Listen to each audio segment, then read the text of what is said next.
नमस्कार, C24 तास मध्ये आपलं स्वागत। एक नजर टाकूयात आजच्या ठळक घडामोडींवर। केंद्र आणि राज्य सरकारनं मद्य विक्रीला दिली परवानगी, मात्र कोपरगावमध्ये दारूची दुकानं बंद ठेवण्याचा निर्णय। तळेरामांची झाली घोर निराशा।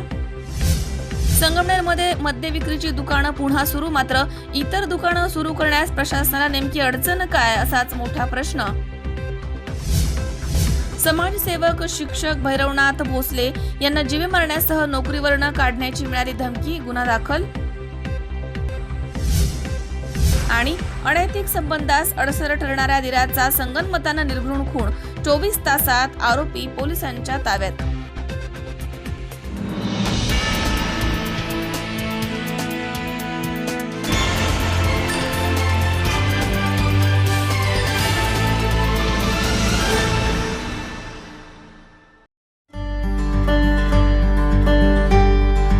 वेगवेगळ्या प्रकारचे औषधं खाऊन त्रस्त झाला आहात तर एकदा अवश्य भेट द्या galaxy ortho and spine clinic. हाडांच्या तसेच शिरांच्या दुखण्यावरती 100% इलाज। आमच्या क्लिनिकमध्ये नैसर्गिक पद्धतीनं जुनाट आजारांवरती उपचार केले जातात। सायटिका, गुडघेदुखी, कंबर, पाठ, मान, मणका दुखणं, चकती सरकणं, संधिवात, पाय दुखणं, हातापायाला मुंग्या येणं यासारख्या एक ना अनेक दुखण्यावरती इथे उपचार उपलब्ध आहेत। फी 500 रुपये। थेरपीची फी 1500 ते 2500 रुपये। आयुर्वेदिक औषध हा 1 महिन्याचा खर्च आहे। वेळ 11 ते 5 वाजेपर्यंत। क्लिनिक गुरुवारी बंद राहील। येण्याच्या अगोदर फोन करूनच यावं। तुम्ही आज आलात तरी देखील चालेल। गुरुवार सोडून इतर कोणत्याही दिवशी तुम्ही येऊ शकता। डॉक्टर तन्वीर देशमुख, ठिकाण galaxy ortho and spine clinic, दातांचे वैद्य हॉस्पिटल शेजारी, रोशन कॉम्प्लेक्स समोर, Nagar Manmad highway, Rahuri. Mobile number 8605 60 66 64 आणि 9975 90 60 07। तेव्हा एक वेळेस अवश्य भेट द्या galaxy ortho and spine clinic, Rahuri.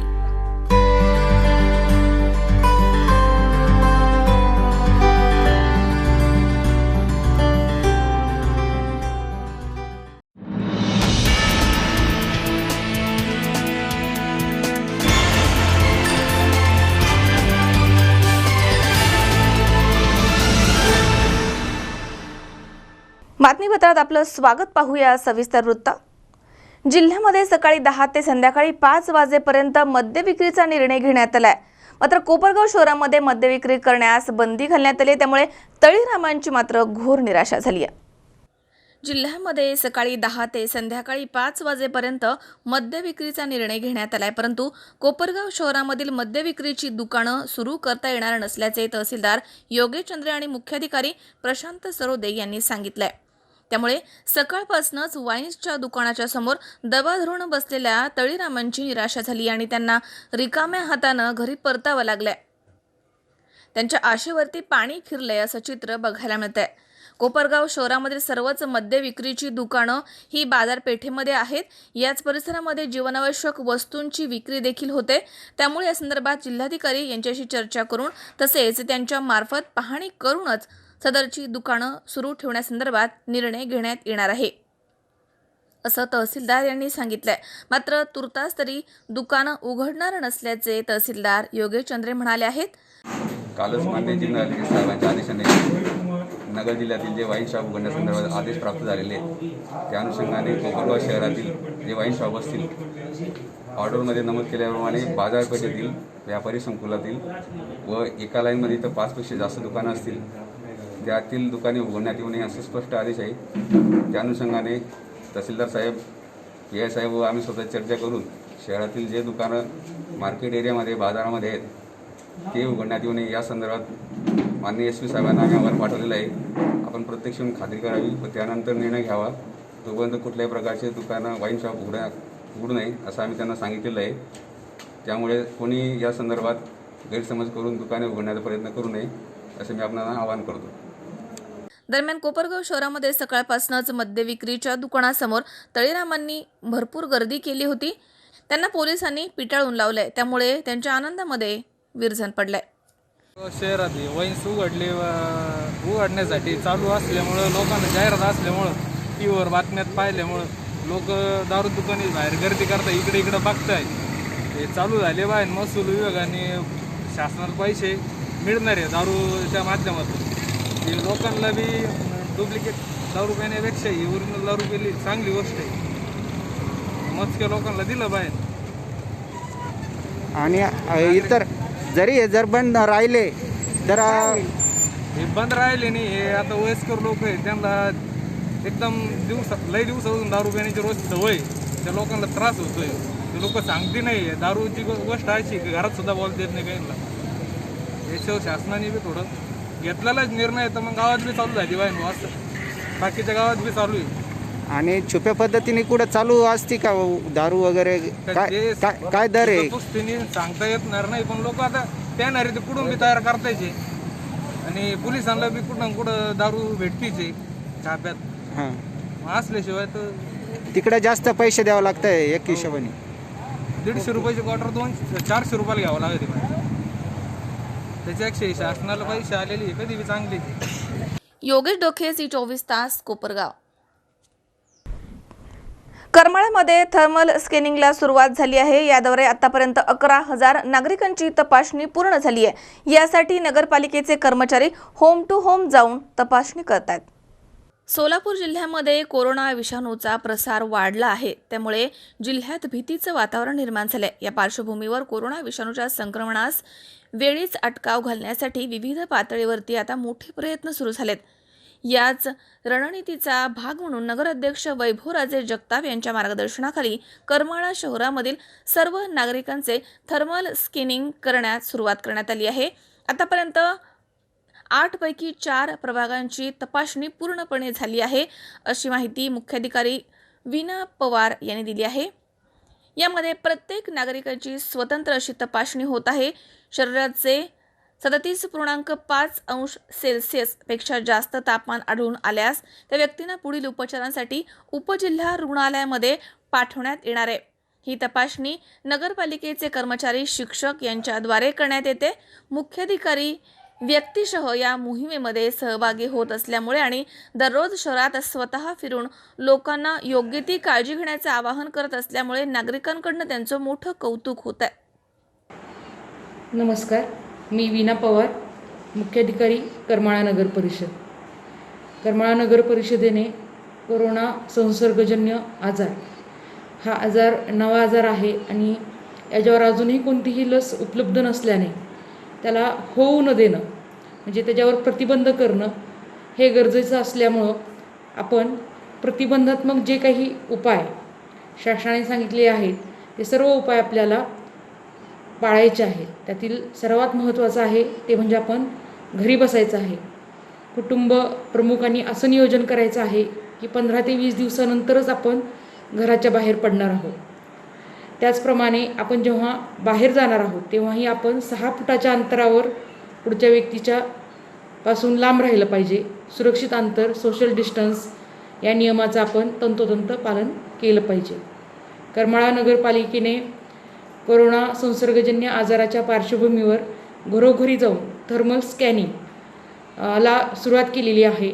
तरी मला सगळ्या नागरिकांना हे आवाहन करायचं आहे की आपण थर्मल स्कॅनिंग म्हणजे थर्मामीटर आहे, स्कॅनर आहे, जो आपल्या कपाळापासून 5 सेंटीमीटर लांब धरला जातो आणि आपल्या शरीराला टच न करता आपलं तापमानही मोजलं जातं. 37.5 डिग्री सेल्सिअस किंवा 100 फॅरेनहाइट यापेक्षा जास्त जर तापमान असेल आपल्या शरीराचं तर आपण शासकीय रुग्णालयात त्या सदर नागरिकांची तपासणी करणार आहोत. आणि आपण जो हा संभाव्य धोका आहे कोरोनाचा त्याच्या पार्श्वभूमीवर आपण थर्मल स्कॅनिंगनी प्रत्येक नागरिकाची तपासणी करून वेळीच जर तापमान जास्त असेल तर वेळीच सदर रुग्णाची तपासणी करून त्याला औषध उपचार सुरू करणार आहोत. तरी मला सगळ्याच नागरिकांना करमाळ्यातल्या नम्र विनंती करायची आहे की प्रत्येकाने आपली जी थर्मल स्कॅनिंग आहे घरोघरी जाऊन आपले कर्मचारी करणार आहेत नगरपालिकेचे, त्यांना सहकार्य करावं व आपली थर्मल स्कॅनिंग करून घ्यावी. धन्यवाद. सचिन जिंजाडेसी 24 तास. जिल्ह्यामध्ये भाजप ऊर्जित अवस्थेमध्ये आणण्यासाठी आणि पवार घराण्याला प्रबळ विरोधासाठी भाजपनं माजी मंत्री राम शिंदे यांना विधान परिषदेमध्ये संधी द्यावी अशी मागणी पंचायत समितीचे माजी सभापती डॉक्टर भगवानराव मुरुमकर यांनी केली आहे. कर्जत जामखेड विधानसभा मतदारसंघामधनं रोहित पवार यांनी आमदारकी जिंकून अहमदनगर जिल्ह्यामध्ये पवार घराण्यानं प्रवेश केला. राम शिंदे मंत्री असताना जिल्ह्यामधील भाजप शक्तिशाली झाली होती. आता पक्षाचे 3 आमदार आहेत, परंतु राज्यामधील सत्ता जाताच जिल्ह्यामधील भाजप दिसेनाशी झाली.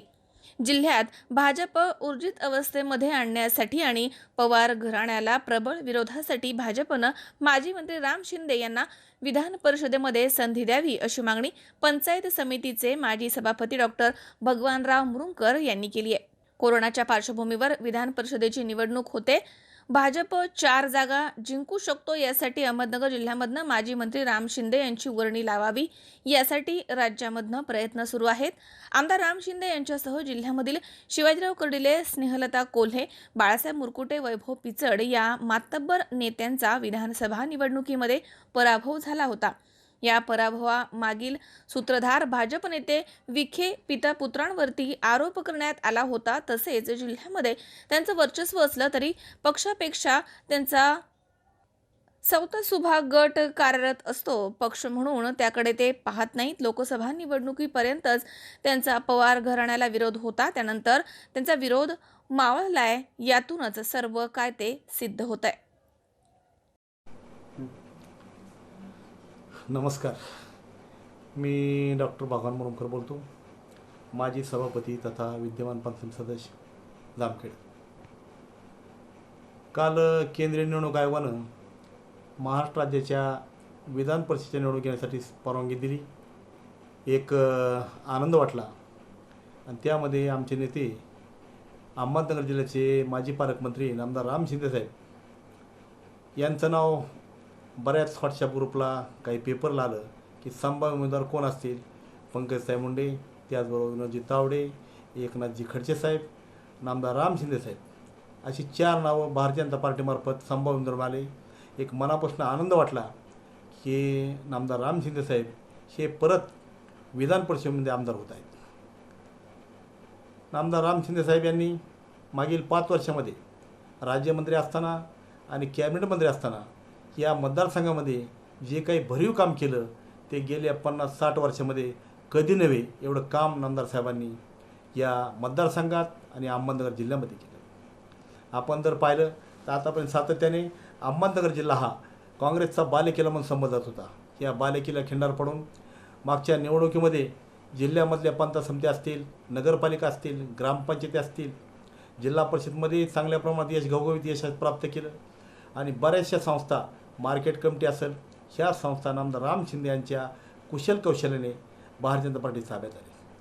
भारतीय जनता पार्टीच्या कार्यकर्त्याला बळ देण्याचं काम नामदार राम शिंदे साहेब यांनी स्वर्गीय लोकनेते गोपीनाथ मुंडे साहेब यांच्यानंतर हे जर काम कोणी केलं असेल तर ते राम शिंदे साहेबांनी केलं. आज आपण पाहिलं की या जिल्ह्यामध्ये आतापर्यंत भाजपला आवेदन केली जात होती. कुठंतरी एक आमदार निवडून यायची संधी मिळत नव्हती.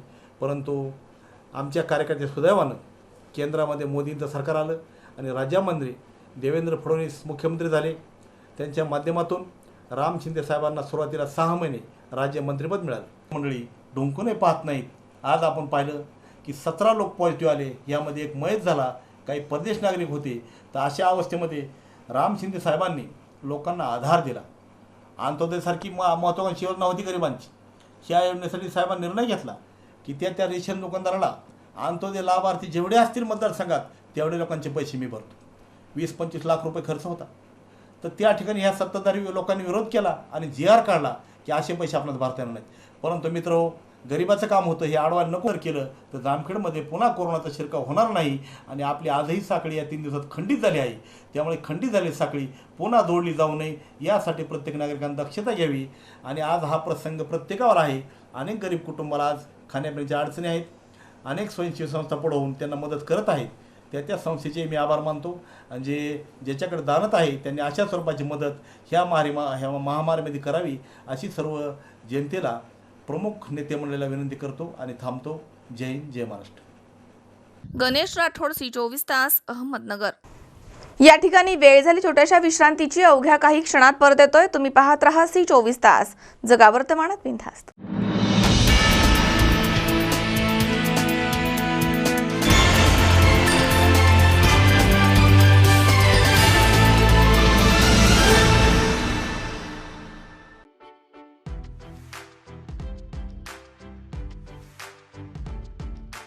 Saidham super speciality hospital. अनेक आजारांवरती उपचार आणि तेही एकाच छताखाली. Saidham super speciality hospital.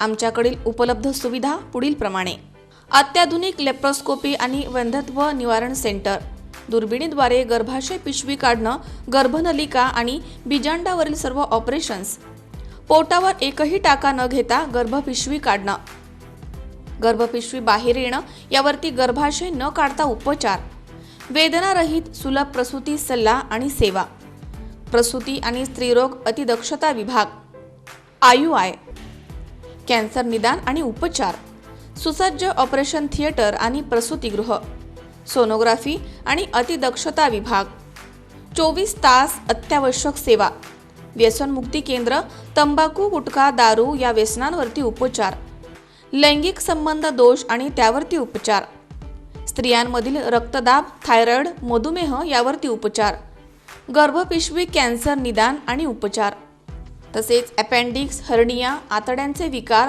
मूळव्याध, भगंदर, संडासचे विकार यावरती उपचार, तज्ज्ञ डॉक्टरांचं मार्गदर्शन, 2 बेड्सचे सुसज्ज अतिदक्षता विभाग, त्याचबरोबर दंतरोग विभागामध्ये कॉम्प्युटराइज तपासणी, वेडेवाकडे दात सरळ करणं, मुखरोग निदान आणि उपचार, रूट कॅनल उपचार, अक्कलदाढ काढणं, स्माईल डिझायनिंग, हिरड्यांवरील शस्त्रक्रिया, फिक्स दात आणि कवळी बसवणं, लहान मुलांच्या दातांचे उपचार, इम्प्लांट बसवणं, सिमेंट किंवा कंपोजिट फिलिंग, दात काढणं, 25 बेड्सचे सुसज्ज साईधाम रुग्णालय.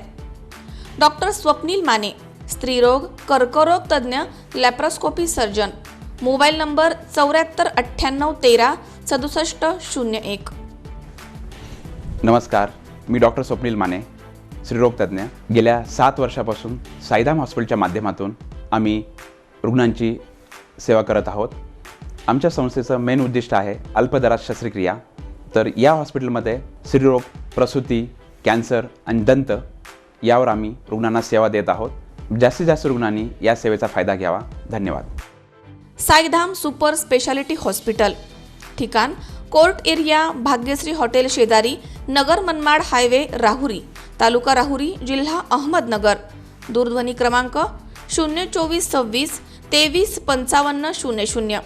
जनसंपर्क अधिकारी, मोबाईल नंबर 8390 02 49 73. 24 तास ॲम्ब्युलन्स सेवा. Mobile number 8007 97 57 59. तेव्हा मग आता धावपळ करू नका. साईधाम सुपर स्पेशालिटी हॉस्पिटलमधील अत्याधुनिक उपचारांचा लाभ घ्या आणि चिंतामुक्त व्हा.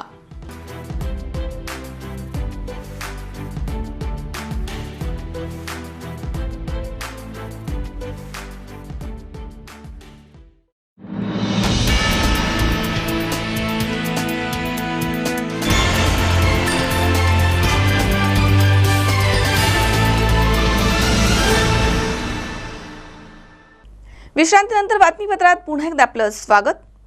5 मे पासून नगर जिल्ह्यासह संगमनेरमधील दारूची दुकानं सुरू करण्याचे आदेश देण्यात आले. दरम्यान दारूची दुकानं उघडल्यामुळे तळीरामांनी दारू खरेदीसाठी मोठी गर्दी केली.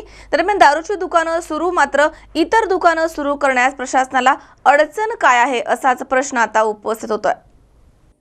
देशभरासह सुरू असणाऱ्या लॉकडाऊनमध्ये 4 मे पासून काही प्रमाणात शिथिलता आणण्यात आली आहे. यामध्ये अत्यावश्यक सेवेसह होलसेल दारूची दुकानं उघडी करण्याचे आदेश शासनाने दिले आहेत. त्यानुसार जिल्हाधिकारी यांनी नगर जिल्ह्यामधील सर्व दारूची दुकानं सकाळी 10 ते संध्याकाळी 5 वाजेपर्यंत उघडे ठेवण्याचे आदेश दिले आहेत. या आदेशानुसार मंगळवारी सकाळी 10 वाजता संगमनेर शहरामधील नाशिक रोड येथील वेदांत वाईन शॉप आणि सय्यदबाबा चौक येथील वैशाली वाईन शॉप उघडण्यात आलं होतं. पण दारू विकत घेण्यासाठी मद्यपिनी इथे मोठ्या प्रमाणात गर्दी केली. यावेळी सोशल डिस्टन्सिंगचं पालन करून तोंडाला मास्क लावून सर्व मद्यपी या ठिकाणी उभे होते. तर दारूची दुकानं सुरू करण्यात आलीत. मात्र कापड दुकानं, भांडे दुकानं, चप्पल, कॉस्मेटिक्स, टेलर दुकान, सलून आदी दुकानं बंद का आहेत? हे व्यवसाय सरकारला टॅक्स रिटर्न भरत नाहीत का? एकीकडे मंदिर, मस्जिद बंद ठेवण्यात आले, मात्र दारूची दुकानं सुरू झाली आहेत. राज्य सरकारला नेमकं काय साध्य करायचंय? तसेच राज्य सरकारनं दारू विक्रीवरती 100% कोरोना निधी कर लावला पाहिजे, म्हणजे दारू पिणाऱ्यांची संख्या तरी कमी होईल. राज्य सरकारनं दारूची दुकानं सुरू करून महसूल मिळवलाय, मात्र हे गोरगरीब लोकांच्या आरोग्यासाठी महसूलचा या उपयोग होणार का, असाच प्रश्न आता उपस्थित होतोय. दरम्यान यावेळी काही मद्यपींनी 24 तासशी बोलताना आपल्या प्रतिक्रिया व्यक्त केल्यात. तुम्ही का थांबले इथं? काय दारूसाठी एक महिना झाला दारू भेटली नाही, त्याच्यामुळे आलोय आज दारू उघडणार म्हणून आलोय आज इकडे. तर तुम्हाला काय वाटतं, आज भेटून तुम्हाला समाधान मिळणार आहे का? समाधान भेटायला भेटत आज राज्याचे नाही बघ, केंद्राची सुद्धा आर्थिकदृष्ट्या अडचण आहे, त्याच्यामुळे दोन्ही घटना होतात. आमचं बी होतं, यांचं बी 2 पैसे भेटतात त्यांना ना खर्च करायला. आज कोरोना. शावीर शेख, 24 तास, संगमनेर. लॉकडाऊनमुळे सर्व सेवा बंद असून फक्त अत्यावश्यक सेवा सुरू आहेत.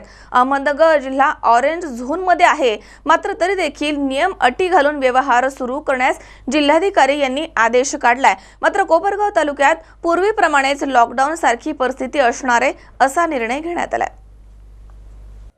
लॉकडाऊनमुळे गेल्या अनेक दिवसांपासून अत्यावश्यक सेवा वगळता इतर सर्व दुकानं बंद आहेत. अहमदनगर जिल्हा ऑरेंज झोनमध्ये असला तरी देखील नियम अटी शर्ती घालून व्यवहार सुरू करण्यात जिल्हाधिकारी यांनी आदेश काढलेत. मात्र कोपरगाव तालुक्यात पूर्वीप्रमाणे लॉकडाऊनची जैसे थे अशी परिस्थिती राहणार आहे. सकाळी 10 वाजता तहसील कार्यालय इथे तहसीलदार योगेश चंद्रे, मुख्याधिकारी प्रशांत सरोदे, नगराध्यक्ष विजय वहाडणे यांची बैठक नुकतीच संपन्न झाली. या बैठकीमध्ये हा निर्णय झालाय. नुकत्याच झालेल्या प्रशासन आणि व्यापारी महासंघाच्या मीटिंगमधील चर्चेनुसार आपलं शहर जरी ऑरेंज झोनमध्ये असलं तरी देखील लगतच्या गावांची रेड झोनची परिस्थिती पाहता तेथील नागरिक कोपरगाव इथे येऊ शकतात आणि परिणामी आपण देखील बाधित होऊ शकतो. म्हणून लॉकडाऊनमधील परिस्थिती जैसे थे ठेवावी असे आदेश तहसीलदार यांनी दिले आहेत. त्यानुसार कोपरगाव तालुक्यात पूर्वीप्रमाणेच फक्त बुधवार, शुक्रवार, रविवार असं ठरवून दिलेल्या वेळेमध्येच फक्त अत्यावश्यक सेवा सुरू असणार आहेत. त्या व्यतिरिक्त काहीही सुरू असणार नाहीये. पुढील आदेश येईपर्यंत परवानगी नसल्याचं त्यांनी सांगितलंय. मात्र ऑरेंज झोनमुळे व्यवहार सुरळीत होतील या आशेमुळे नागरिकांनी शहराकडे धाव घेतली होती. मात्र पोलीस निरीक्षक राकेश माणगावकर यांनी आपल्या टीमसह नाकाबंदी करत त्यांना माघारी पाठवलाय. मध्ये लॉकडाऊनमध्ये वाढ करण्यात आली असून 4 मे ते 17 मेपर्यंत लॉकडाऊनची परिस्थिती वाढवण्यात आलेली आहे. त्या अनुषंगाने शहरातील बरेच व्यावसायिक, व्यापारी व नागरिकांमध्ये दुकाने आस्थापना उघडण्यासंदर्भात संभ्रम होता. त्या अनुषंगाने पुन्हा आपण सांगू इच्छितो की नवीन सूचनांनुसार सुद्धा शहरी भागामध्ये संपूर्ण बाजारपेठ, व्यापारी संकुले, मॉल्स हे सगळे बंद राहतील. त्यातील फक्त अत्यावश्यक सेवा जसे किराणा माल असतील, मेडिकल शॉप असतील, या संदर्भातील दुकानं फक्त चालू राहतील. याची सर्व व्यापारी व नागरिकांनी नोंद घ्यावी. शहरी भागामध्ये पूर्वीप्रमाणे रिस्ट्रिक्शन असल्यामुळे इतर सर्व आस्थापना बंद राहतील. सदरचे आदेश 17 मेपर्यंत लागू राहतील. यामध्ये काही बदल झाल्यास पुढील काही सूचना देईल त्यानुसार आपल्याला कळवण्यात येतील. यासोबत जे कृषी अवजार असतील, यांत्रिक असतील, पशुखाद्य असेल ते दुकानंसुद्धा ठरलेल्या वेळेप्रमाणे आपल्या वेळेत सुरू राहतील. याची सर्व नागरिकांनी नोंद घ्यावी. महिना झाले आपण सहकार्य करत आहेत व यापुढेही आपण सहकार्य करा, जेणेकरून आपल्या शहरामध्ये व तालुक्यामध्ये कोरोना विषाणू संसर्ग होणार नाही यासाठी आपण दक्ष राहत आहोत. आपल्याला यापुढे आपल्याला सहकार्य असं अपेक्षित राहील अशी मी आशा व्यक्त करतो. धन्यवाद. पर्यंतसुद्धा आशा होती केंद्र सरकारने किंवा महाराष्ट्र सरकारने जाहीर केलेल्या निर्णयाप्रमाणे की ग्रामीण भागातल्या मुंबई, पुणे आणि रेड झोन वगळता इतर झोनमधल्या दुकानं चालू ठेवायला परवानगी मिळेल अशी अपेक्षा धरून आम्ही या ठिकाणी आलो होतो. परंतु तहसीलदारांनी काही बाबी आमच्या अशा निदर्शनास आणून दिल्या की विशेषतः बाजारपेठा ज्या ठिकाणी आहे त्या बाजारपेठांची दुकानं बंद ठेवली पाहिजेत आणि तो त्यांनी दिलेला निर्णयसुद्धा योग्य आहे.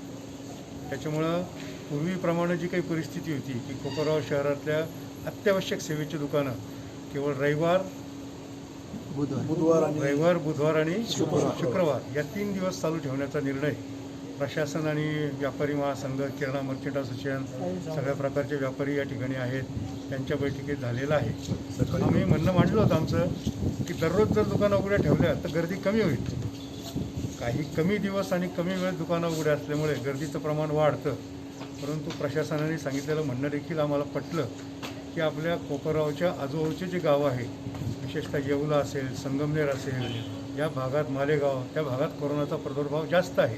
त्यामुळं कोपरगाव शहराने सुद्धा व्यापारी महासंघाच्या वतीनं आज पूर्वीसारखीच परिस्थिती म्हणजे आठवड्यातून फक्त 3च दिवस दुकानं उघडे ठेवायचा निर्णय घेतलेला आहे आणि सकाळी 9 ते 3 वाजेपर्यंत.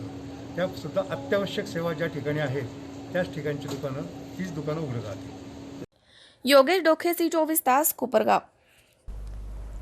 राहुरी शहर हद्दीमध्ये जोगेश्वरी आखाडा इथे अनिल धनवटे या किराणा व्यापाऱ्याला 4 जणांनी धारदार सुऱ्याचा तसेच गलुरीचा धाक दाखवून त्याच्या दुकानामधील गल्ल्यामधील 1000 रुपये जबरदस्तीनं काढून नेत सुऱ्यानं त्याच्यावर वार केला. तसेच लाथाबुक्क्यांनी मारहाण केली आहे. 4 मे रोजी सकाळी ही घटना घडली आहे. दरम्यान 3 आरोपींना पोलिसांनी तात्काळ पकडलाय. राहुरी शहर हद्दीमधील जोगेश्वरी आखाडा इथे अनिल धनवटे या किराणा व्यापाऱ्याला 4 जणांनी धारदार सुऱ्याचा तसेच गलुरीचा धाक दाखवून गल्ल्यामधील 1000 रुपये जबरदस्तीनं काढून घेतले आणि सुऱ्यानं त्याच्यावरती वार केला आहे. तसेच लाथाबुक्क्यांनी त्यांना मारहाण केली आहे. ही घटना 4 मे रोजी सकाळी घडली. या घटनेमधील 3 आरोपींना पोलिसांनी जागेवरच पकडले तर 1 जण पसार झालाय. अनिल विश्वनाथ धनवटे यांनी राहुरी पोलीस स्टेशनमध्ये फिर्याद दाखल केली आहे. त्या फिर्यादीमध्ये म्हटलंय की माझे जोगेश्वरी आखाडा इथे साईकृपा किराणा अँड जनरल स्टोअर्स हे दुकान आहे. तेव्हा 10:30 वाजेच्या सुमारास 2 मोटरसायकलीवरती 3 अनोळखी इसम माझ्या दुकानावरती आले आणि म्हणाले की आम्हाला गुटखा पाहिजे. तेव्हा मी त्यांना म्हणालो की मी दुकानामध्ये कोणत्याही प्रकारचा गुटखा ठेवत नाही. असं म्हणता सदर इसम म्हणाला की दुकानामध्ये गुटखा का ठेवत नाही असं म्हणून दमदाटी ते करू लागले आणि म्हणाले की तू जास्त भावानं किराणा मालाची विक्री करतोस असं म्हणून त्यापैकी एका इसमानं त्याच्या कमरेमधनं एक धारदार सुरा काढला आणि दुसऱ्या इसमानं त्याच्या पॅन्टच्या खिशामधनं गलोर काढली आणि मला धाक दाखवून त्यापैकी एक इसम हा दुकानात शिरला. म्हणून मी आरडाओरडा केल्यामुळे माझे चुलत भाऊ दत्तात्रय लक्ष्मण धनवटे तसेच महेश धनवटे, दीपक कुसळकर, विशाल कुसळकर हे तिथे आले. सुरा लावलेल्या इसमानं त्याच्या हातामधील सुरा माझा चुलत भाऊ दत्तात्रय धनवटे याच्या उजव्या हातावरती मारून त्याला जखमी केला. दुकानामध्ये शिरलेल्या इसमानं दुकानामधील ड्रॉवरमधनं 1000 रुपये बळजबरीनं काढून घेतले. तेव्हा माझ्या ओळखीचा अब्बास दादाबाई पठाण हा किराणा दुकानावरती आला आणि म्हणाला की हे इसम माझे मित्र आहे, तू त्यांना गुटखा का देत नाहीयेस असं म्हणून मला मारहाण करू लागला. त्यानंतर महेश धनवटे यानं राहुरी पोलीस स्टेशनमध्ये फोन करून पोलिसांना बोलावून घेतलंय. काही वेळातच राहुरी पोलीस स्टेशनचे पोलीस उपनिरीक्षक राहुल सानप, चालक उत्तरेश्वर मोराळे, चालक पथवे हे तिथे दाखल झाले. यावेळी त्यांनी सदर इसमांपैकी 2 इसमांना आणि अब्बास पठाण यांना जागेवरच पकडले आणि एक इसम मात्र पळून गेलाय.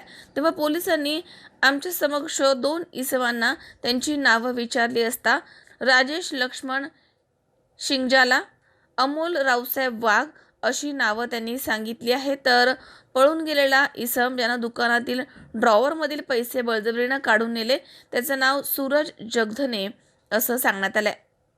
या घटनेबाबत राहुरी पोलीस स्टेशनमध्ये एकूण 4 जणांच्या विरोधात गुन्हा दाखल झाला आहे. या घटनेचा आता पुढील तपास सहाय्यक पोलीस निरीक्षक सचिन बागुल हे करतायत. माझं नाव अनिल विश्वनाथ धनवटे, दुकानदार आहे. माझ्याकडे सदर 4 व्यक्ती आले होते. त्यांनी मला गुटखा मागितला. मी त्यांना म्हटलं का गुटखा नाही आहे बा माझ्याकडे. तर त्यांनी मला दमदाटीत हे केले आणि मी म्हणजे त्यांना म्हणतो बा नाही आहे हे नाही, पण त्यांनी डायरेक्ट ते म्हणे तुला दाखवू का. त्यांनी चाकू काढला तर मी ओरडलो. मग तर तू मला हे करायला आला पण त्याच्या हाताला चाकू लागला. मग आम्ही पोलीस स्टेशनला फोन केला. नाही ते गिऱ्हाईक आता तोंड ओळख मग थोडं. किती जण होते ते 4 जण होते. 2 जण आणले, 2 जण पळून गेले. कशावर आले ते 2 व्हीलर आणलेले आहेत गाड्या पोलीस स्टेशनला. मनोज साळवे सह सतीश फुलसौंदर, सी24 तास, राहुरी. हिंगोली येथे रात्री उशिरा संशयितांचा चाचणीचा अहवाल प्राप्त झालाय. यामध्ये 22 SRPF जवान तसेच एका 24 वर्षीय परिचारिकेला कोरोनाची लागण झाल्याचं स्पष्ट झालंय. त्यामुळे आता हिंगोलीमध्ये कोरोनाबाधितांची संख्या 75 वर पोहोचली आहे. हिंगोली इथे रात्री उशिरा संशयितांची तपासणी अहवाल प्राप्त झाला आहे. यामध्ये 22 SRPF जवान, एक 24 वर्षीय परिचारिका यांना कोरोनाची लागण झाल्याचं स्पष्ट झालंय. हे सर्व जवान मुंबई इथे कार्यरत होते, तर परिचारिका ही जिल्हा सामान्य रुग्णालय हिंगोली इथे कार्यरत होती. आता हिंगोली इथे एकूण कोरोनाबाधितांची संख्या 75 वर जाऊन पोहोचली आहे. यामध्ये एकूण 70 SRPF जवान कोरोना बाधित आहेत, तर इतर 6 जणांचा यामध्ये समावेश आहे. हे नव्यानं आलेल्या तपासणी अहवाल रात्री उशिरा हिंगोली आरोग्य विभागास प्राप्त झाला असं समजतंय. हिंगोली प्रशासनाच्या वतीनं नागरिकांना आवाहन करण्यात येत आहे, अत्यंत इमर्जन्सी असल्याच्या शिवाय घराच्या बाहेर पडू नये आणि अत्यावश्यक सेवा वगळता इतरांनी घरीच थांबून मुलाचं सहकार्य करावं. रुपेश इंगडे, सी24 तास, हिंगोली. या ठिकाणी पुन्हा एकदा वेळ झाली छोट्याशा विश्रांतीची. अवघ्या काही क्षणात परत येतोय. तुम्ही पाहत राहा सी24 तास, जगा वर्तमानात बिनधास्त.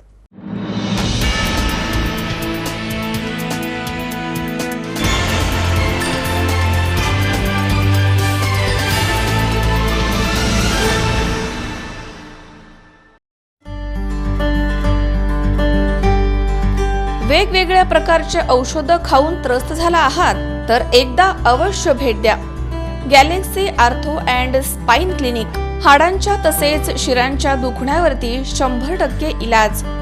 आमच्या क्लिनिकमध्ये नैसर्गिक पद्धतीनं जुनाट आजारांवरती उपचार केले जातात. सायटिका, गुडघेदुखी, कंबर, पाठ, मान, मणका दुखणं, चकती सरकणं, संधिवात, पाय दुखणं, हातापायाला मुंग्या येणं यासारख्या एक ना अनेक दुखण्यांवरती इथे उपचार उपलब्ध आहेत. फी 500 रुपये. थेरपीची फी 1500 ते 2500 रुपये. आयुर्वेदिक औषध हा 1 महिन्याचा खर्च आहे. वेळ 11 ते 5 वाजेपर्यंत. क्लिनिक गुरुवारी बंद राहील. येण्याच्या अगोदर फोन करूनच यावं. तुम्ही आज आलात तरी देखील चालेल.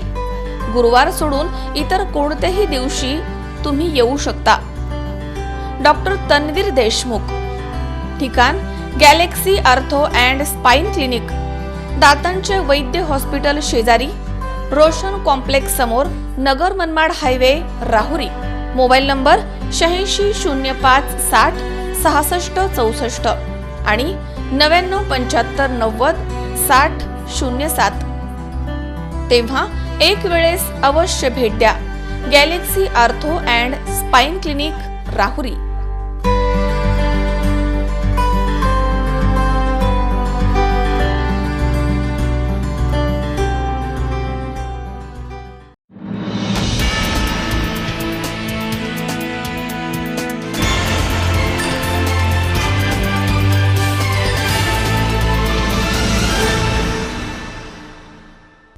विश्रांतीनंतर बातमीपत्रात पुन्हा एकदा आपलं स्वागत. समाज कार्य करणारे आष्टी तालुक्यामधील जोगेश्वरी पारगाव येथील भैरवनाथ भोसले या शिक्षकास जीवे मारण्यासह नोकरीवरून काढण्याची धमकी देण्यात आली आहे. संदर्भात एका विरुद्ध आष्टी पोलीस ठाण्यामध्ये गुन्हा दाखल झालाय. सामाजिक कार्य करणाऱ्या शिक्षकाला जीवे मारण्यासह नोकरीवरून काढण्याची धमकी मिळाली आहे. त्यामुळे समाज कार्य करणं हा गुन्हा आहे का असाच प्रश्न उपस्थित होतोय. आष्टी तालुक्यातील जोगेश्वरी पारगाव येथील भैरवनाथ भोसले यांना त्यांचा भाऊ ज्ञानेश्वर भोसले यांच्या मोबाईलवरती धमकीचा फोन आला. भैरवनाथ भोसले गावाला पाणी का देतात, लोकांना किराणा साहित्याचं वाटप का करतायत असं म्हणत 6 महिन्याच्या आतमध्ये काय होतंय या आशयाची जीवे मारण्याची धमकी फोनवरनं देण्यात आली आहे.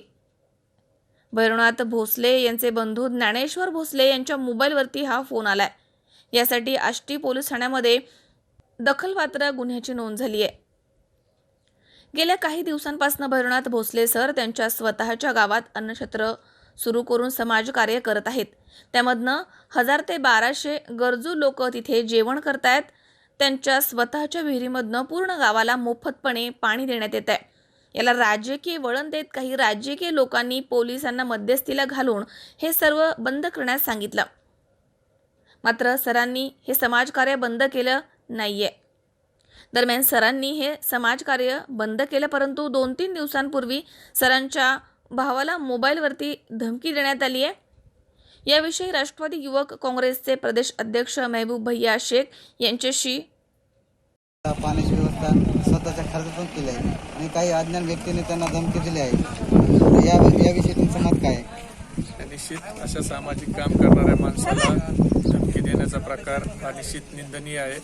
मी राष्ट्रवादी युवक काँग्रेसच्या वतीनं अशा धमकीचा निषेध करतो आणि जे कोणी लोक हे अशा चांगल्या कामात त्या ठिकाणी खोडा घालण्याचा प्रयत्न करतायत त्या लोकांनी स्वतः काम करावं, अन्यथा चांगल्या काम करणाऱ्या माणसाच्या चांगल्या कामात खोडा घालू नये. आणि इथून पुढं राष्ट्रवादी युवक काँग्रेस हा भैरव भोसले सर यांच्या चांगल्या कामाच्या पाठीमागं त्या ठिकाणी निश्चितपणाने उभा राहील. त्यांना जे कोणी धमकी देत असेल त्यांनी असे प्रकार भविष्यात त्या ठिकाणी करू नयेत. आणि भैरव भोसले सर यांना काही जरी अडचण आली चांगलं काम करताना तर राष्ट्रवादी युवक काँग्रेस पार्टी त्यांच्या पाठीशी खंबीरपणे उभा राहील.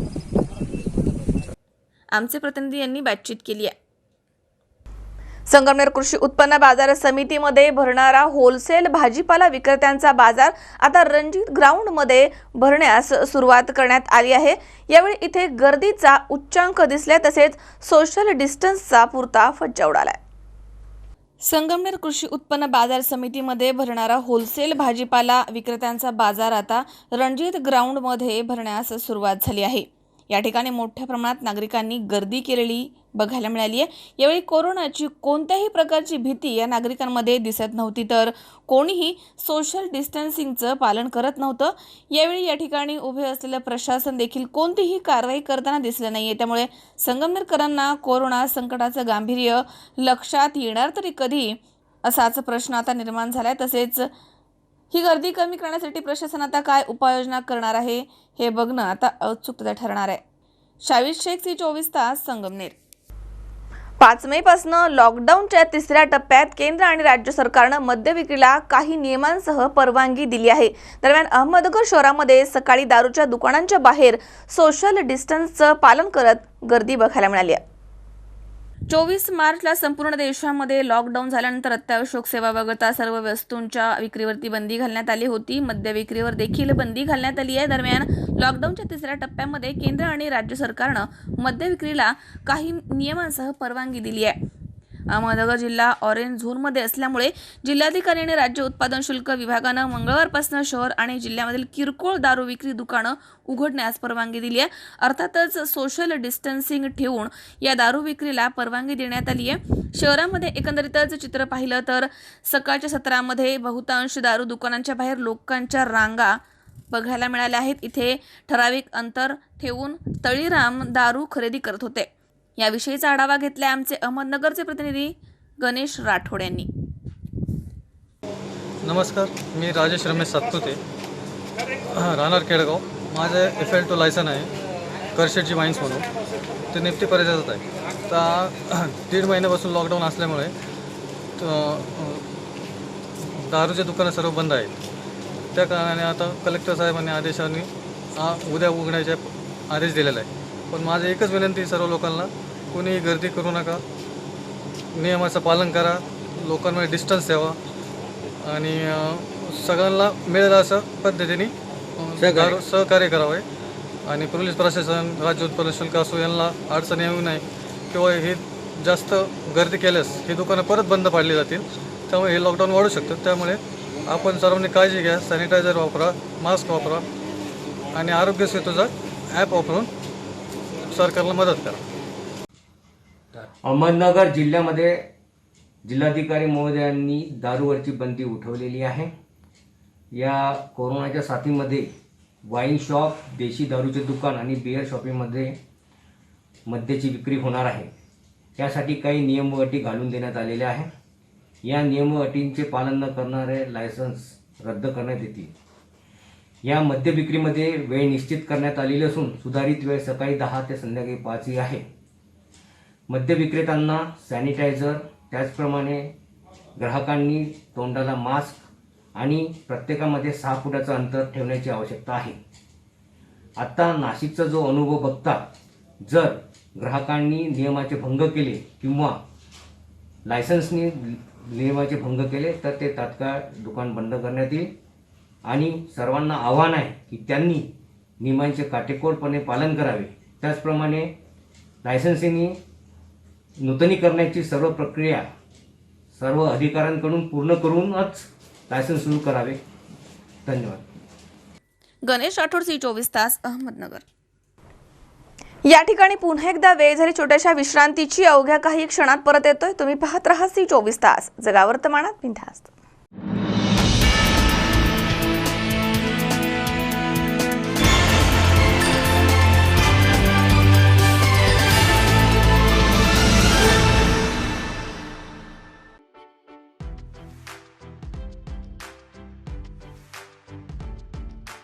Saidham super speciality hospital.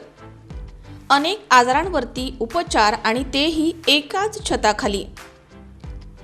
Saidham super speciality hospital. आमच्याकडील उपलब्ध सुविधा पुढील प्रमाणे: अत्याधुनिक लेप्रोस्कोपी आणि वंध्यत्व निवारण सेंटर, दुर्बिणीद्वारे गर्भाशय पिशवी काढणं, गर्भनलिका आणि बीजांडावरील सर्व ऑपरेशन्स, पोटावर एकही टाका न घेता गर्भपिशवी काढणं, गर्भपिशवी बाहेर येणं यावरती गर्भाशय न काढता उपचार, वेदनारहित सुलभ प्रसूती सल्ला आणि सेवा, प्रसूती आणि स्त्रीरोग अतिदक्षता विभाग, IUI, कॅन्सर निदान आणि उपचार, सुसज्ज ऑपरेशन थिएटर आणि प्रसूतीगृह, सोनोग्राफी आणि अतिदक्षता विभाग, 24 तास अत्यावश्यक सेवा, व्यसनमुक्ती केंद्र, तंबाखू गुटखा दारू या व्यसनांवरती उपचार, लैंगिक संबंध दोष आणि त्यावरती उपचार, स्त्रियांमधील रक्तदाब, थायरॉइड, मधुमेह यावरती उपचार, गर्भपिशवी कॅन्सर निदान आणि उपचार, तसेच अपेंडिक्स, हर्निया, आतड्यांचे विकार, मूळव्याध, भगंदर, संडासचे विकार यावरती उपचार, तज्ज्ञ डॉक्टरांचं मार्गदर्शन, 2 बेड्सचे सुसज्ज अतिदक्षता विभाग, त्याचबरोबर दंतरोग विभागामध्ये कॉम्प्युटराइज तपासणी, वेडेवाकडे दात सरळ करणं, मुखरोग निदान आणि उपचार, रूट कॅनल उपचार, अक्कलदाढ काढणं, स्माईल डिझायनिंग, हिरड्यांवरील शस्त्रक्रिया, फिक्स दात आणि कवळी बसवणं, लहान मुलांच्या दातांचे उपचार, इम्प्लांट बसवणं, सिमेंट किंवा कंपोजिट फिलिंग, दात काढणं, 25 बेड्सचे सुसज्ज साईधाम रुग्णालय. डॉक्टर स्वप्नील माने, स्त्रीरोग कर्करोग तज्ज्ञ, लॅप्रोस्कोपी सर्जन. Mobile number 7498136701. नमस्कार, मी डॉक्टर स्वप्नील माने, स्त्रीरोग तज्ज्ञ. गेल्या 7 वर्षापासून साईधाम हॉस्पिटलच्या माध्यमातून आम्ही रुग्णांची सेवा करत आहोत. आमच्या संस्थेचं मेन उद्दिष्ट आहे अल्पदरात शस्त्रक्रिया. तर या हॉस्पिटलमध्ये स्त्रीरोग, प्रसूती, कॅन्सर आणि दंत यावर आम्ही रुग्णांना सेवा देत आहोत. जास्तीत जास्त रुग्णांनी या सेवेचा फायदा घ्यावा. धन्यवाद. Saidham super speciality hospital. ठिकाण कोर्ट एरिया, भाग्यश्री हॉटेल शेजारी, नगर मनमाड हायवे, राहुरी, तालुका राहुरी, जिल्हा अहमदनगर. दूरध्वनी क्रमांक 02426 235500. जनसंपर्क अधिकारी, मोबाईल नंबर 8390 02 4973. 24 तास ॲम्ब्युलन्स सेवा. Mobile number 8007 97 57 59. तेव्हा मग आता धावपळ करू नका. साईधाम सुपर स्पेशालिटी हॉस्पिटलमधील अत्याधुनिक उपचारांचा लाभ घ्या आणि चिंतामुक्त व्हा.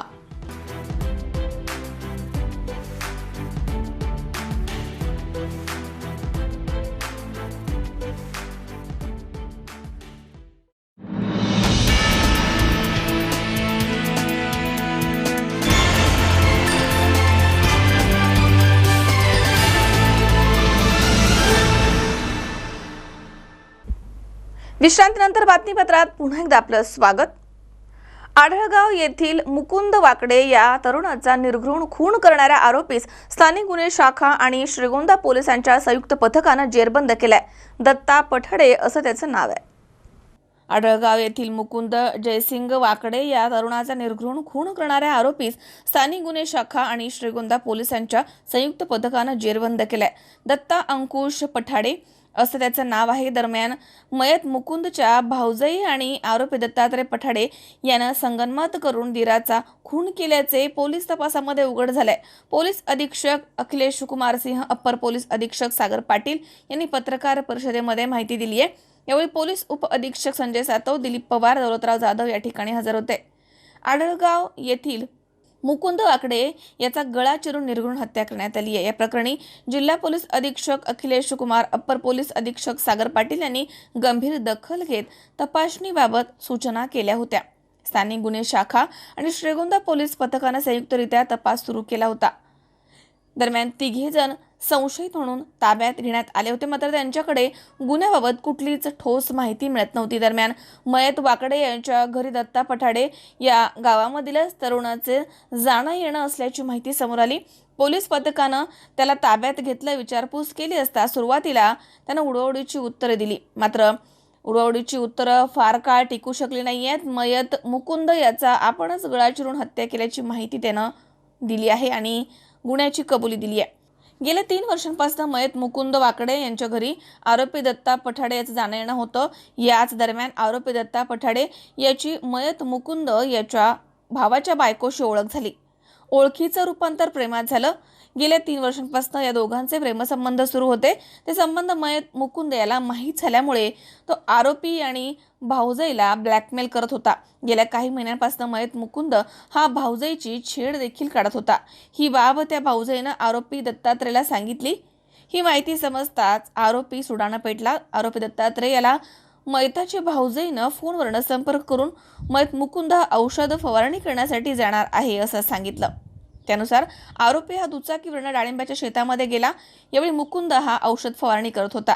आरोपी दत्तात्रय हा सुरू असलेल्या ट्रॅक्टरमध्ये जाऊन बसला. मयत मुकुंद यानं तू इकडे कसा काय आलास असं विचारताच आरोपी दत्तात्रय यानं तुझ्याकडेच आलोय असं म्हणून तू तुझ्या भाऊजाईला त्रास का देतोस असं त्यानं विचारलं. यावरती मयत मुकुंद यानं तो आमचा घरातला विषय आहे, तुला त्याचं काय करायचं असं म्हणत मुकुंद यानं आरोपीला 2 श्रीमुखात भडकवला. यावरती आरोपीनं खिशामध्ये ठेवलेल्या चाकूनं मुकुंदच्या छातीवर वार केला. वार होताच मुकुंद यानं सुरू असलेल्या ट्रॅक्टरमधनं बाजूला उडी घेतली. त्याच्या पाठोपाठ आरोपीनं देखील उडी घेतली. त्या क्षणी आरोपीनं पाठीमागनं चाकूनं गळ्यावरती 2 वार केले. वार वरमी लागल्यामुळे मुकुंद जागेवरच निश्चित पडला. तो मयत झाल्याचं समजताच आरोपी दत्तात्रय यानं मयत मुकुंद याचे गुप्तांग देखील कापलेत. काही काळ तो तसाच शांत राहिला.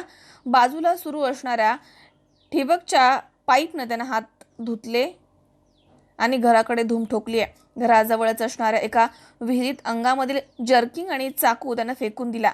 हा गुन्हा उघड करण्यात पोलीस उपअधीक्षक संजय सातव, पोलीस निरीक्षक दिलीप पवार, दौलतराव जाधव, सहाय्यक पोलीस निरीक्षक राजेंद्र सानप, पोलीस उपनिरीक्षक गणेश इंगळे, पोलीस हवालदार सुनील चव्हाण, बबन मखरे, दत्तात्रय हिंगडे, अण्णा पवार, संदीप गरडाले, प्रकाश वाघ, राहुल साळुंके, बबन बेरड, देवा काळे, प्रकाश मांडगे, संजय काळे, अमोल आजबे यांच्या पथकानं हा गुन्हा उघडकीस आणला आहे. आढळगाव येथे मुकुंद जयसिंग वाकडे या इस्मानच्या त्यांच्या शेतात फवारणी करत असताना त्यांच्या निगड पद्धतीने खून करण्यात आला अशी त्यांचे वडील श्री जयसिंग विठ्ठल यांची तक्रारवरून गुन्हा क्रमांक 416/2020 असा दाखल करण्यात आला. यामध्ये सुरुवातीला थोडा संशय असल्यामुळे वैद्यकीय प्रमाणपत्र प्राप्त करण्यात आला आणि त्या आधारावर या गुन्ह्याचं गांभीर्य ओळखून तात्काळ 5 टीम तयार करण्यात आली. SDPO कर्जत, पोलीस निरीक्षक श्रीगोंदा, स्थानिक गुन्हे शाखा यांचे आधिपत्याखाली या टीम्सनी लगेच काम सुरू केला.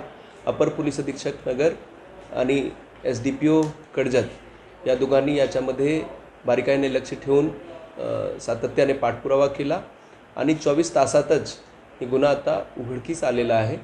यामध्ये गुन्ह्यामध्ये अवैध संबंधातून गुन्हा झाल्याचा निष्पन्न झालेला आहे.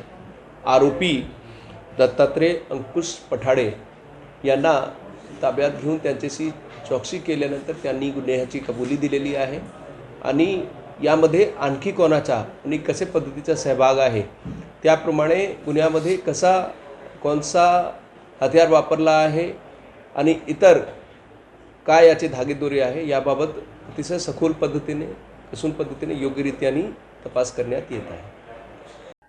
सुहास कुलकर्णी, C24 तास, श्रीगोंदा.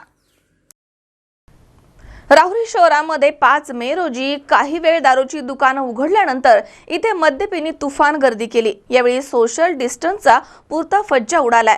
तसेच शहर हद्दीमधील दारू दुकानाला परवानगी नाकारण्यात आली आहे. त्यामुळे काही वेळातच ही दुकानं बंद करण्यात आली आहेत. तसेच गर्दीला हुसकवण्यासाठी पोलिसांना बळाचा वापर करावा लागलाय. डबल पैसे घ्या, 4 काठ्या मारा, पण दारू द्या, अशी केविलवाणी विनवणी यावेळी काही मद्यपींनी केली आहे. 5 मे रोजी राहुरी येथे काही वेळ दारूची दुकानं उघडल्यानंतर तळीरामांनी दुकानाच्या समोर तोवा गर्दी केली. त्यामुळे लॉकडाऊनचा पुरता फज्जा उडालाय. मात्र शहर हद्दीमधील दारू दुकानांना परवानगी नाकारल्यामुळे काही वेळातच दुकानं बंद करण्यात आली आहेत. यावेळी गर्दीला हुसकावून लावण्यासाठी पोलिसांना बळाचा वापर करावा लागलाय. तर अनेक तळीरामांनी डबल पैसे घ्या, 4 काठ्या मारा, पण दारू द्या, अशा प्रतिक्रिया इथे व्यक्त केल्यात.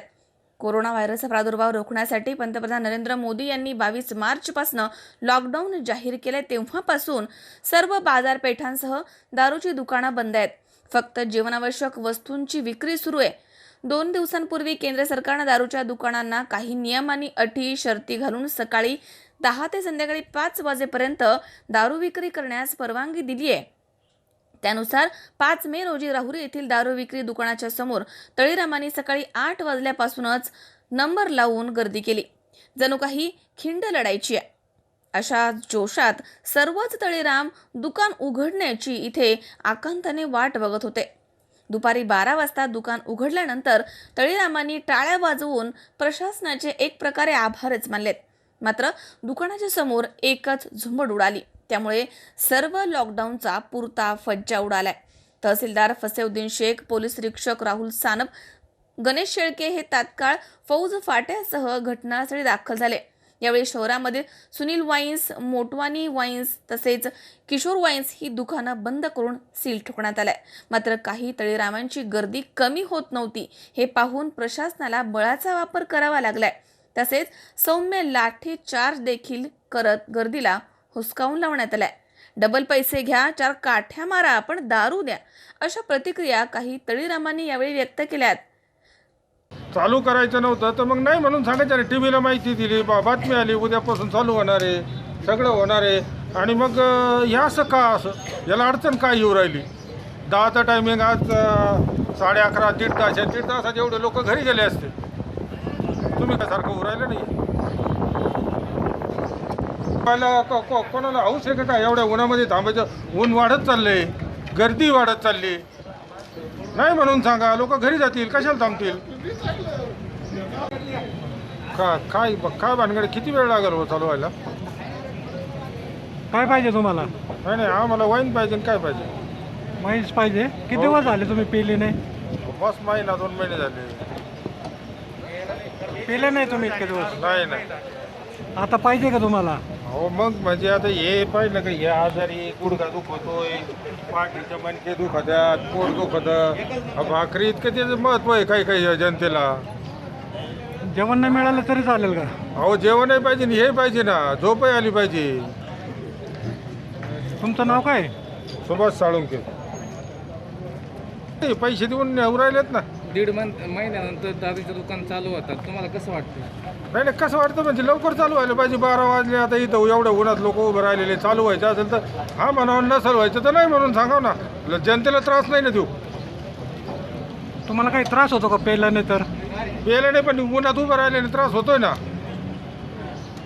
नंतर वाईन शॉपची दुकानं चालू होत आहेत, परंतु आज जे पिणारे लोक आहेत त्यांना एवढा आनंद झालेला आहे का ते शब्दात सांगू शकत नाहीत. कारण ते आज 1.5 महिन्यापासून जी प्रतीक्षा करत होते ते कालच आदेश आल्यानंतर सकाळी लोकांनी जवळ 8 वाजल्यापासून येऊन बसलेले आहेत. आणि त्यांना म्हणजे आज असं वाटू राहिले की त्यांनी आज 4 तास एका जागेवर बसून प्रतीक्षा करू राहिले, दुकान कधी उघडणार. तर आता दुकान चालू होऊ राहिले तर लोक आज जवळजवळ 4 तासानंतर आज ते प्रतीक्षा त्यांचे संपलेली आहे आणि वाईन्स चालू झाल्याबद्दल प्रत्येकाच्या मनामध्ये वेगळाच आनंद आहे. आणि आज लोक म्हणजे इतके आतुरतेने वाट पाहत होती वाईन्सची चालू होण्याची, तर मग त्याबद्दल आज त्यांच्या भरपूर खुशी झालेली आहे. आणि दुसरा हे आता लोकांनी जवळजवळ दुकान उघडलं टाळ्याच्या गजरेमध्ये स्वागत केलेलं आहे दुकानदाराचं आणि त्याबद्दल धन्यवाद मानलेले आहेत. आज शासनाच्या निर्णयामुळं 1.5 महिन्यानंतर वाईन चालू झाले. खूप लोक खुश झाले. सकाळी 7 पासून रांगा लावल्यात आणि गेले दीड महिना लोकांनी कसा काढला. म्हणजे ज्यांना आता सवय आहे ते फार एकदम लॉकडाऊन असल्यामुळं कुठं जायचं नाही काय नाही, एकदम तो परेशान झाले होते लोक. आज खुश आहे एकदम म्हणजे सगळे. आता एक जणाला पहिले सुद्धा एक थांबा भेटला तर सगळ्या लोकांनी टाळ्या वाजल्या. असे 200 लोक एक रांगेत उभे आहे. मी तो गेले किती वावरत जमले होते. 25-30 किलोमीटर सकाळी 7 वाजता आलेलो आहे. त्यामुळे एकदम आता फुल म्हणजे आम्ही सगळ्यांनीच एकदम शासनाचे आभार मानलेत. बुवा 1-2-4 दिवस का होईना पण चालू ठेवा. आम्ही 2-4 दिवसात का होईना एक भरून 2-4 क्वार्टरी म्हणून 10 क्वार्टरी नेऊन ठेवू. आपले रोज एक क्वार्टर घेऊ आणि एकदम आम्ही खुश आहे. आता आज किती दारू पिणार तुम्ही? नाही, आज आम्ही 1 क्वार्टरच्या वर नाही पिणार, जास्त नाही पिणार. जास्त पेल्यावर मग गोळ होतो. त्यामुळे परत देत नाही ना आता. 2 क्वार्टरच्या पुढे देत नाही तर 2-4 क्वार्टरी देतात फक्त. त्यामुळे 1च क्वार्टर घेणार फक्त बस. शासनाचं समाधान मानता का तुम्ही? एकदम. आता काय हे तर आता लॉकडाऊनमुळे 1-1.5 महिना झाला घराच्या बाहेर नाही कोणी. बोर झालेत लोक. कामाला जातात नाही कुठे, काही नाही शेतीत घर बस. त्याच्यामुळे हे जरी असलं तर थोडं बरं वाटतं आहे की नाही. लॉकडाऊन असे राहिले तरी चालेल का? आता लॉकडाऊन तर हे आता सगळ्यासाठीच आहे, त्यामुळे राहिलंच पाहिजे. त्याच्याबद्दल काही नाही, पण हे थोडं याच्यामुळं थोडं माणसाला हे वाटतं आणखी फ्रेश होते बा माणसं थोडे. दारू भेटले पाहिजे फक्त थोडे म्हणजे कसं होतं जरा समाधान वाटतं लोकांना, बरं वाटतं जरा. काही नाही तर मग हे बाबा दुसरं काहीच नाही सध्या, तर मग त्याला दारू पिऊन थोडं निवांत राहता येतं. जेवढं जेवण आवश्यक आहे तेवढी दारू देखील आवश्यक आहे. आम्हाला दारू मिळाली नाही तर आम्हाला अस्वस्थ वाटतं. काही जणांना अनेक शारीरिक आजार झालेत.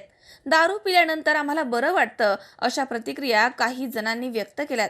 तहसीलदार फसेउद्दीन शेख यांनी सांगितलंय, सील केलेली सर्व दारू दुकानं शॉपिंग कॉम्प्लेक्समध्ये येतात तेव्हा इथे सोशल डिस्टन्स सारखे कोणतेही नियम अटी पाळले जात नाहीत. ते सील करण्यात आले आहेत अशी माहिती समजली आहे. दरम्यान दारू दुकानं बंद झाल्यामुळे आता अनेक तळीरामांचा पुरता हिरमोड झालाय आणि मोकळ्या हातानं लाठीचा प्रसाद खाऊन त्यांना परतावं लागलाय. आता 1 महिना आता सगळ्यांची अडचणी दूर करायची आहे. तळीरामाचा खुश करावा लागेल ना सगळ्यांना. काय बोलत आहात? आदेश आले का शासनाचे? शासनाचे आदेश आले, तहसीलचे आदेश आले, टोटल आदेश आल्यानंतरच उघडलं.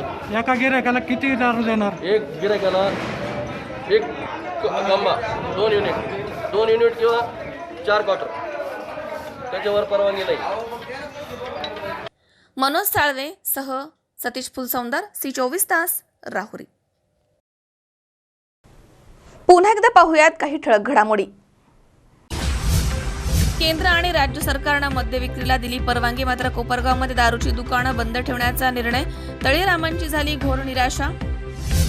संगमनेरमध्ये मद्य विक्रीची दुकानं पुन्हा सुरू, मात्र इतर दुकानं सुरू करण्यास प्रशासनाला नेमकी अडचण काय, असाच मोठा प्रश्न. समाजसेवक शिक्षक भैरवनाथ भोसले यांना जीवे मारण्यासह नोकरीवरनं काढण्याची मिळाली धमकी, गुन्हा दाखल. आणि अनैतिक संबंधास अडसर ठरणाऱ्या दिराचा संगनमतानं निर्घृण खून, 24 तासात आरोपी पोलिसांच्या ताब्यात.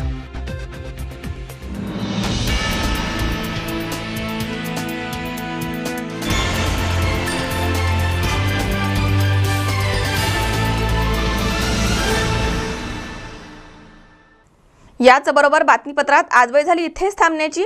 ताज्या अपडेटसाठी बघत रहा C24 तास. जगा वर्तमानात बिनधास्त.